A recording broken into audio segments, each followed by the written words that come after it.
been 6 months since the beginning of the peak of the Great Resignation, where 4.2 million people quit their job, more than ever before in a single month. And then it just kept happening. People are still quitting their jobs at high rates, including 4.5 million people in November from the latest report that came out in January 2022. There's also been a record number of job openings not being filled as well, 10.6 million right now, and the numbers have topped 10 million for the last 6 months straight. Employers are complaining of feeling like a revolving door of people coming and going, with no real stability on their teams, and they're getting creative with incentivizing employees to stay, like the top bank and tech companies paying their employees more than ever before last December. We're still clearly in this time of the Great Resignation, but other work trends are starting to hit the news too. Antiwork has shot into the limelight after their Reddit moderator did an interview gone wrong. And what do you do, Doreen? I'm a dog walker. A dog walker. Okay. Yeah. But it did highlight the fact that millions of people are pro leaving the traditional and corporate workplace altogether, either to work for themselves or to just do multiple part-time jobs. I just stare at my desk, but it looks like I'm working. I do that for probably another hour after lunch too. I'd say in a given week, I probably only do about 15 minutes of real, actual work. Now on the flip side, some people are overemployed. They're taking advantage of the fact that we can do remote work right now and instead collect 2 paychecks from 2 full-time jobs. And no, their employers don't actually allow that. With so many movements happening at once that push against the way we worked before and are shifting the power balance away from the employers and towards an employee's market, what's gonna happen next? And what's the future of the way we work? Why is this happening in the first place? Why are people quitting their jobs? Why are they working 2 jobs at the same time? And why are people just completely changing up their careers in the way that they work? Well, a really big piece of this goes back to the timing of the pandemic. See, this is where a really large volume of workers at the same time realized that they weren't happy with the way that they were working. You've heard us talk about this before when we talked about how we joined the Great Resignation after quitting our jobs at Deloitte and PwC. We basically left behind all those big tall office buildings of downtown Toronto that originally had us captivated shortly after graduating. Now, keep in mind that I would say for the last year and a half or so of us working there, we weren't even in those big fancy office buildings because of work from home. See, for us, we had actually been building out our side business for a while, but even with that, we still decided to go in all in full time a lot earlier than we had initially anticipated. Why?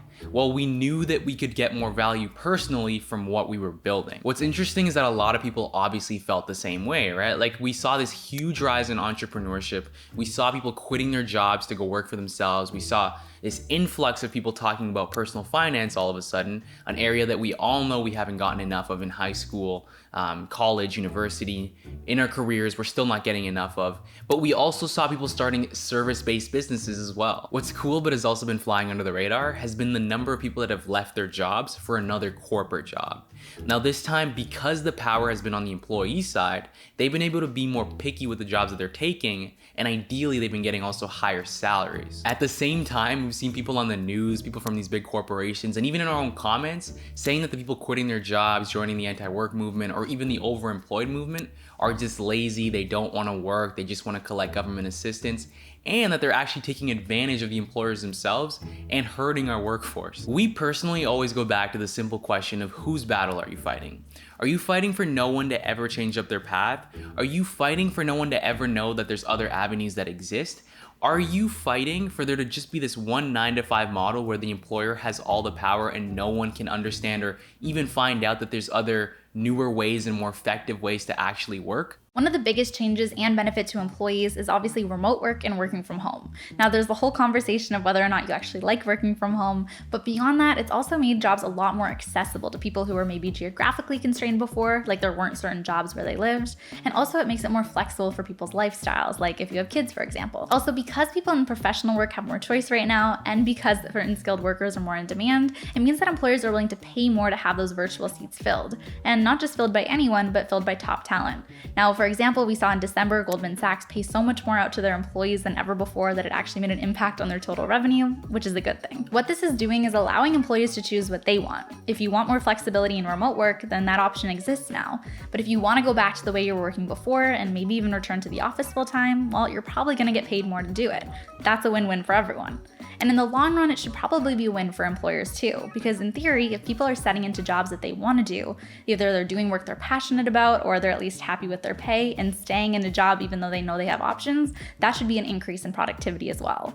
There was also a study that we read that said that people are saving an average of about 70 minutes not commuting per week. Now, and of that 70 minutes, 30 minutes are going back to the employer, which means people are working an average of 2.5 hours more per week. Now, let's also not forget that the working age population is shrinking. For the first time ever, the number of workers aged 20 to 64 shrank in 2020, mostly because the number of boomers that are retiring and aging out of the workforce.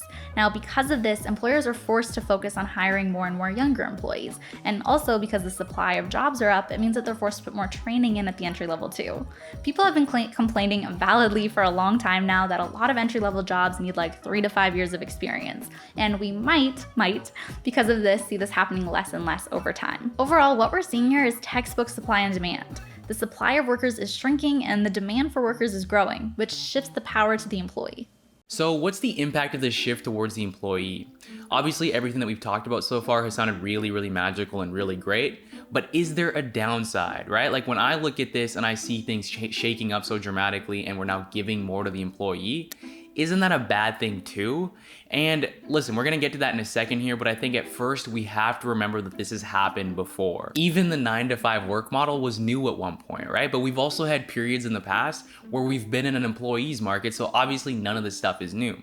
Now, if we take a look back at history for a second and we look at the 1950s all the way to the 1970s, this is a period in time where employees in corporate North America had more flexible working hours. This is where the 9-to-5 job truly meant working less. And get this, people were actually earning enough money to buy everything they wanted and needed, hence why we all have this, weird picture of what the middle class is and what they should be able to afford all in our minds. And on top of that, these employees didn't have higher levels of education. We actually found this old article that talked about the future of work and how they predicted that by now we would be working less but also getting paid more. And what was interesting is that they factored in things like tech and automation and how they would make workers more productive but also a lot richer. Now, the workers did become productive, but it's not the workers that are getting richer, it's actually the companies and also the people at the top. I would say that now we're seeing the start of workers being able to have a bit less education and some of the high expectations that we were seeing in the past. We're seeing a lot of training happening on the job. We're seeing a lot more employee flexibility, and we're also seeing higher salaries, right? Personally, we don't think this is something that we should be pushing back against in general, but it's definitely not something that we should be pushing back against because it's not something that's new. We're looking at it more as a resurgence or something that's coming back. But so what's the impact and how is the future of work changing? Well, number one is money. Like we mentioned before, a lot of employers are giving out higher salaries and they're also giving out raises. Now, it might not feel really great or it might not feel that way because of inflation, but it is happening. And something else that we have to look at as well is the growing number of people feeling comfortable actually switching jobs.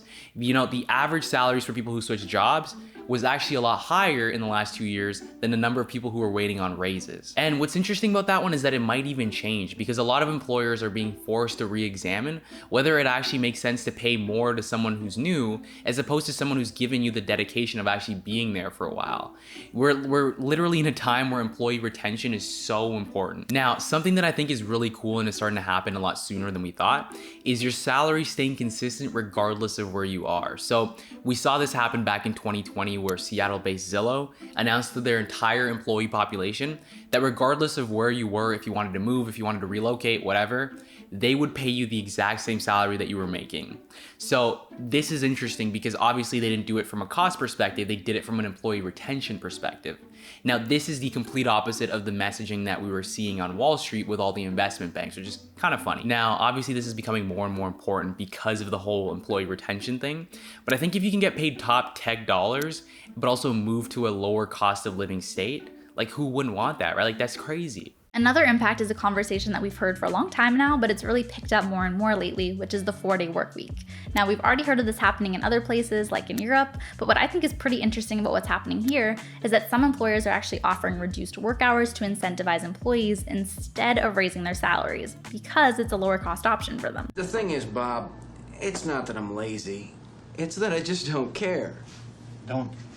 don't care. Now, all of these impacts sound pretty positive so far, but we did say we'd talk about the more negative side too, which is something to be aware of. Now, this conversation takes us global, because the Great Resignation might be the term that's being used in North America, but the trend is worldwide. Almost half of the world's workers are considering quitting, according to a study done by Microsoft that we read in Bloomberg. And like we said before, it's not just the youngest workers either. It's actually among the highest rates of people aged 30 to 45. And even though the pandemic did speed up this trend, working hours have actually been declining in some countries for years now. There's also been another trend that's actually more closely aligned to the anti-work movement that I talked about earlier. Now, this is people that are opting out of the regularly accepted lifestyle of working super hard to get a good job, then working super hard in that job to make just enough money to buy things, and then inflate your lifestyle to just barely be able to retire exhausted. There's some people out there that are rejecting this and instead opting to work some odd jobs instead, make just enough money to survive the next little while, and then have fun along the way. This has all been happening in Japan for a while now by a group of people called the Satori generation. They've given up on having as many material desires, and sometimes they're given flack by not helping out the economy as much by buying as many things. Now in China, there's also a movement that's on the rise right now called lying flat.